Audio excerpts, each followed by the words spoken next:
हिंदी में यूपीएससी की तैयारी से संबंधित प्रोग्राम्स को देखने के लिए सब्सक्राइब करें study IQIAS Hindi.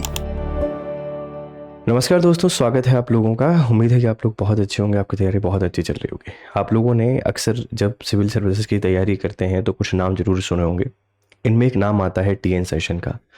TN session जब इलेक्शन कमीशन में काम कर रहे थे तो उनके जिस तरीके से भारतीय राजनेताओं को परेशान किया या अपनी कार्यशैली की जाने जाते हैं, उससे बेहतरीन जीवंत उदाहरण हमको कोई और देखने को नहीं मिलता है कि राजनेताओं को ये बताया जा सकता है कि आप राजनेता हैं और राजनेता जनता का सेवक होता है। इस बात को इनको ध्यान रखना चाहिए।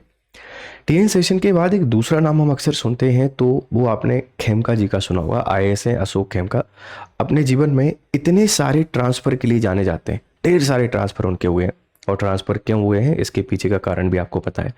लेकिन आज हम एक ऐसे प्रशासनिक अधिकारी के बारे में बात करने आए हैं जिस व्यक्ति के केस को सुनने के लिए जज तैयार नहीं है। जज उस केस से पीछे हट रहे हैं। अब पीछे हटने का जो सिद्धांत है वो प्राकृतिक न्याय का सिद्धांत है। क्यों हटते हैं उसका कारण हमको बताना पड़ता है, लेकिन यहाँ मसला कुछ अलग ही है। जिस व्यक्ति के बारे में आपसे बात करने के लिए आया हूँ, इन व्यक्ति को आप लोग जानते हैं, अक्सर आपने न्यूज़ में सुना होगा। ये हैं संजीव चतुर्वेदी। जो संजीव चतुर्वेदी हैं, इनके जो केस है, इस केस से है ना, ये एक विशल ब्लोअर के तौर पे इन्होंने काम किया। IFS ऑफिसर के तौर पे काम किए हैं। बिहाइंड 16 जजेस रेस्क्यूअल। जो 16 जजेस का रेस्क्यूअल हुआ है, इसके पीछे की कारण क्या है, इस पर हम लोग चर्चा करेंगे। अगर मैं संजीव चतुर्वेदी के बारे में आपसे बेसिक बातें यहाँ पे आपको डिस्कस करूँ तो बेसिक बातें क्या है कि Sanjeev Chaturvedi is an Indian Forest Service IFS officer who has spend more than 2 decades in their civil services. देखो, इन्होंने IFS के तौर पे काम किया, लेकिन IFS के तौर पे काम करते समय इनके द्वारा कुछ ऐसे काम किए गए, इतने सारे अच्छे काम इन्होंने किए कि इन कामों का परिणाम या इन कामों का पुरस्कार इनको अब मिल रहा है। जो व्यक्ति अच्छा काम करता है इस सिस्टम में, उसको अवार्ड के तौर पर कभी न्यायपालिका के पास खड़ा रहना पड़ता है, कभी जेलों में रहना पड़ता है। यही हमारे इस सिस्टम की बहुत कड़वी सच्चाई है और इस कड़वी सच्चाई से हर कोई वाकिफ़ है, लेकिन फिर भी ना तो इसके बारे में कोई बात करता है, ना ही इसके बारे में कोई आवाज़ उठाता है। उठाता क्यों नहीं है, उसके सबके अपने अपने कारण हो सकते हैं, लेकिन ऐसे लोग जो काम कर रहे हैं, इनसे प्रशासनिक अधिकारियों को सीख लेना चाहिए। जिस दिन इस देश में हर प्रशासनिक अधिकारी TN सेशन, अशोक खेमका या संजीव चतुर्वेदी बन जाएगा, उस दिन ये देश ऑटोमेटिकली विश्वगुरु बन जाएगा। ऑटोमेटिकली हम लोग बहुत आगे पहुंच जाएंगे जहां पर हमको पहुंचना चाहिए, क्योंकि इस देश में बहुत पोटेंशियल है। उस पोटेंशियल को हमको यूटिलाइज करना है और फिर देखिए कि उससे आपको क्या मिलेगा। एक विकसित भारत और एक ऐसा भारत जो पूरी दुनिया को लीड करेगा, और उसके लिए हमको संजीव चतुर्वेदी जैसे लोगों को यहाँ पर चाहिए। हुआ क्या है, जरा एक बार इस खबर को पूरा समझिए, फिर थोड़ा सा इस पर डिस्कशन करेंगे, थोड़ा सा एनालिसिस करेंगे। देखो, खबर समझते हैं। संजीव चतुर्वेदी कौन है? भारतीय वन सेवा IFS के 2002 के बैच के अधिकारी हैं। सिविल सेवा में 20 वर्षों का अनुभव है और भ्रष्टाचार विरोधी विशल ब्लोअर के रूप में प्रसिद्ध हैं। शुरुआत में हरियाणा कैडर के बाद उत्तराखंड कैडर, इनके 2 कैडर, और इसी के साथ में जब इनको दिल्ली में अपॉइंट किया गया था, इनकी स्पेशल पोस्टिंग की गई थी। ये तीनों इनके जो कार्यकाल हैं बड़े शानदार हैं। जब ये हरियाणा में करियर की शुरुआत करते हैं तो अवैध पेड़ कटाई, वन्यजीव तस्करी, प्लांटेशन योजनाओं में वित्तीय अनियमितताओं का खुलासा करते हैं। भारी राजनीतिक दबाव के बावजूद पीछे नहीं हटते हैं। इस दौरान तत्कालीन राष्ट्रपति प्रतिभा पाटिल, राष्ट्रपति प्रणब मुखर्जी द्वारा 6 बार हस्तक्षेप कर उनके सेवा अधिकारों की रक्षा की गई। अब सोचिए, एक व्यक्ति कितना शानदार व्यक्ति रहा होगा। एक IFS के तौर पर उन्होंने जब काम किया, जैसे हम कहते हैं ना कि भारत में वनों की प्रॉब्लम है, वन्य जीवों की प्रॉब्लम है, नहीं है। जिस दिन हमारा वन विभाग के अधिकारी सुधर जाएंगे, जिस दिन संजीव चतुर्वेदी को अपनी इंस्पिरेशन बना लेंगे, उस दिन वनों का संरक्षण ऑटोमेटिकली हो जाएगा। हमको ज़रूरत नहीं पड़ेगी इनको बचाने के लिए, वन अपने आप बच जाएंगे। क्योंकि अभी वन जो है ना, ये दूसरे लोगों से परेशान नहीं है, वन सिस्टम से परेशान है, और वनों का जो सबसे बड़ा दुश्मन बना बैठा है वो सिस्टम ही बना बैठा है। तो इन्होंने हरियाणा में इतने सारे मुद्दों को इशू रेज किए कि इतना पॉलिटिकल प्रेशर आया, इनको टर्मिनेट करना, इनके ट्रांसफ़र, और ये सारी कोशिश इनके खिलाफ करने की कोशिश की गई, लेकिन राष्ट्रपति को हस्तक्षेप करना पड़ा। सोचिए कितना बड़ा काम इनके द्वारा किया हुआ।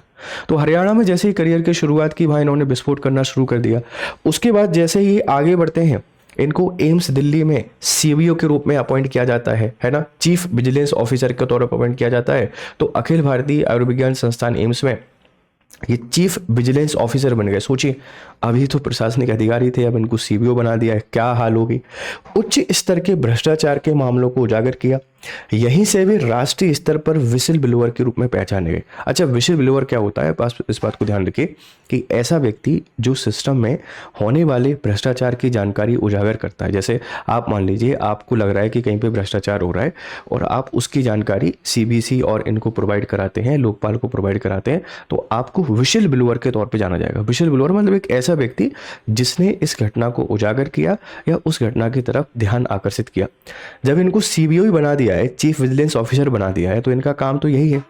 तो एम्स में इतने बड़े लेवल पर करप्शन का उजागर इनके द्वारा किया गया, सारे तथ्य यहाँ पे प्रकट नहीं कर सकते क्योंकि हर इंस्टीट्यूट की अपनी एक डिग्निटी का सवाल है। आई रिस्पेक्ट एवरीवन, लेकिन ऐसे लोगों के बारे में पता चलना चाहिए।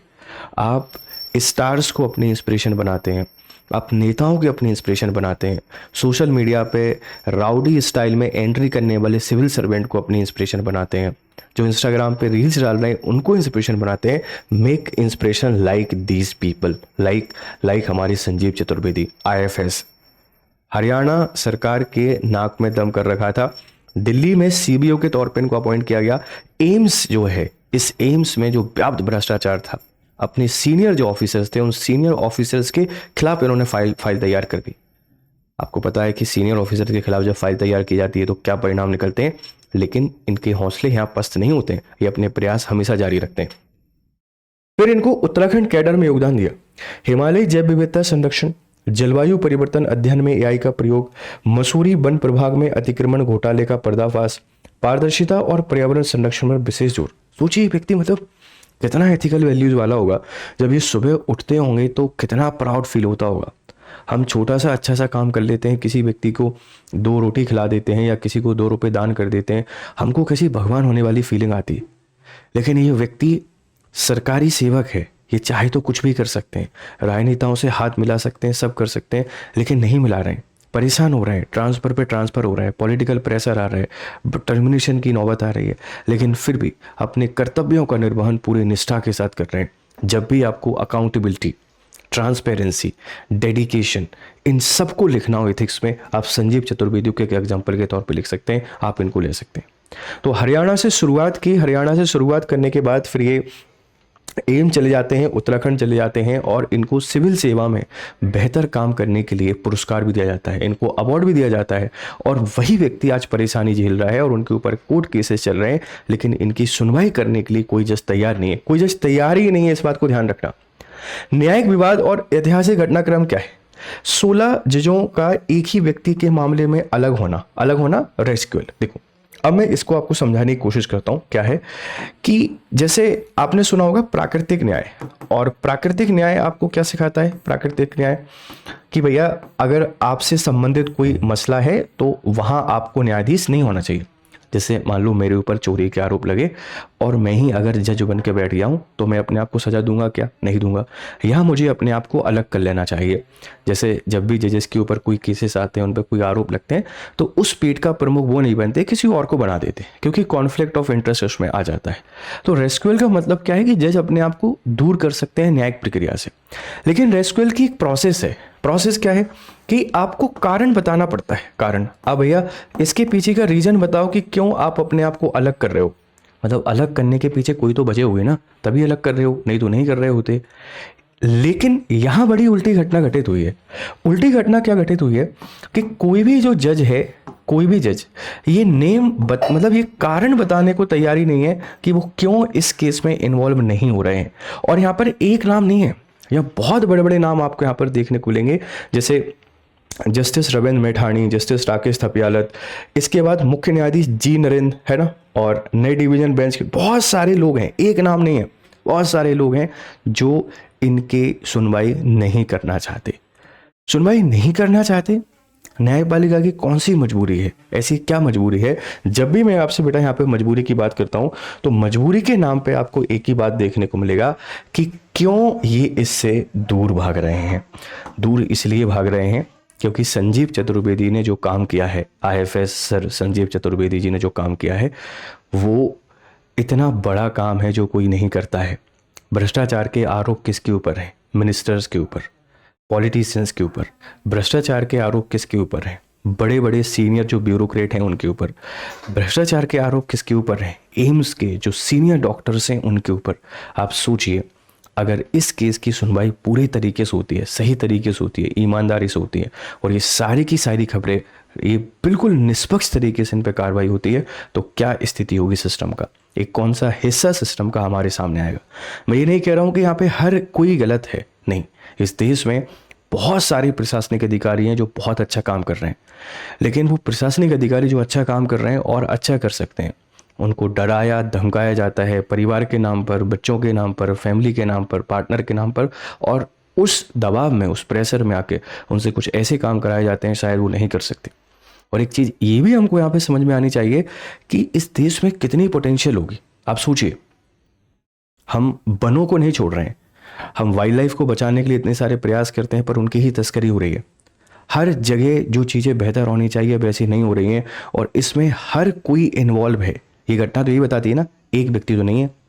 जजेस सुनवाई नहीं कर रहे हैं ना, तो आप समझ जाइए कितना बड़ा मसला होगा, और इस व्यक्ति के द्वारा जो काम किया गया है वो कितना बड़ा काम होगा। हमें इस देश को बेहतर बनाने के लिए, इस देश को आगे ले जाने के लिए ऐसे और संजीव चतुर्वेदी जैसे अधिकारियों की आवश्यकता है। तो आपसे एक ही रिक्वेस्ट है, आप जब ऑफिसर बनेंगे तो कुछ इस तरीके का किरदार बनाइएगा कि आगे आने वाले 5 या 10 साल बाद हम आपके बारे में बता रहे हो कि मिलिए इस व्यक्ति से। ये फ्यूचर, ये रीसेंट यंगेस्ट IAS हैं, यंगेस्ट IPS हैं, यंगेस्ट IPS हैं, और ये इन्होंने ये काम किया है। ये मोटिवेशन आपके पास होना चाहिए। वो बाजीराव की धुन में और इनकी धुन में तो कोई भी एंट्री कर सकता है, लेकिन ये हमको करना है। मैंने 3 लोगों के नाम लिए, TN सेशन सर का नाम लिया, अशोक खेमका सर का नाम लिया, और तीसरे ये हैं। ऐसा नहीं कोई और अधिकारी नहीं है, बहुत हैं, पर they are extraordinary, beyond the imagination of government and politicians and bureaucrats, and they did great job. आज संघर्ष कर रहे हैं, क्योंकि अच्छा करने का परिणाम हमेशा संघर्ष ही होता है। न्यायपालिका केस नहीं सुन रही है, क्यों नहीं सुन रही है? क्योंकि कॉन्फ्लिक्ट ऑफ इंटरेस्ट नहीं है, या कॉन्फ्लिक्ट ऑफ पॉलिटिक्स है। बड़े बड़े लोगों के नाम इनमें शामिल हैं, अगर वो उजागर होंगे तो दिक्कत हो जाएगी। हरियाणा में जो एक्स CM रहे हैं, फॉर्मर CM रहे हैं, भूपेंद्र सिंह हुड्डा, उनको भी इन्होंने नहीं छोड़ा है, उनके खिलाफ भी इन्होंने फाइल तैयार कर दी थी। तो एक बहुत शानदार व्यक्ति हैं, इनके बारे में आपको पता होना चाहिए था। तो सारी बातें मैंने आपको यहाँ पर बताई। आपको क्या लगता है, आप अपनी राय यहाँ पे जरूर दीजिएगा। और देखो, अगर आप UPSC की तैयारी कर रहे हो तो हमारे SIP कोर्सेज चल रहे हैं, फाउंडेशन कोर्स भी है, आप GRS लाइव कोर्स यूज़ कर सकते हैं। हालांकि मिशन माइल, जो फाइनल माइल हमारी सेल थी, ये कंप्लीट हो गई है, बट आप GRS कोड लाइव के थ्रू अभी भी इन कोर्सेज से जुड़ सकते हो और अपनी प्रिपरेशन बेहतर कर सकते हो। मेरे साथ पढ़ाई करनी है तो यहाँ आ जाइए, गौरव शर्मा UPSC। यहाँ आके आपको PDF मिल जाएगा। इंस्टाग्राम पे जुड़ के आप मुझसे बात कर सकते हैं, आपकी पढ़ाई बेहतर हो सकती है। चलिए फिर मिलते हैं दूसरी क्लास में, तब तक खुश रहें, मस्त रहें। Have a nice time, good day to all. Hindi में UPSC की तैयारी से संबंधित प्रोग्राम्स को देखने के लिए सब्सक्राइब करें स्टडी IQ IAS हिंदी।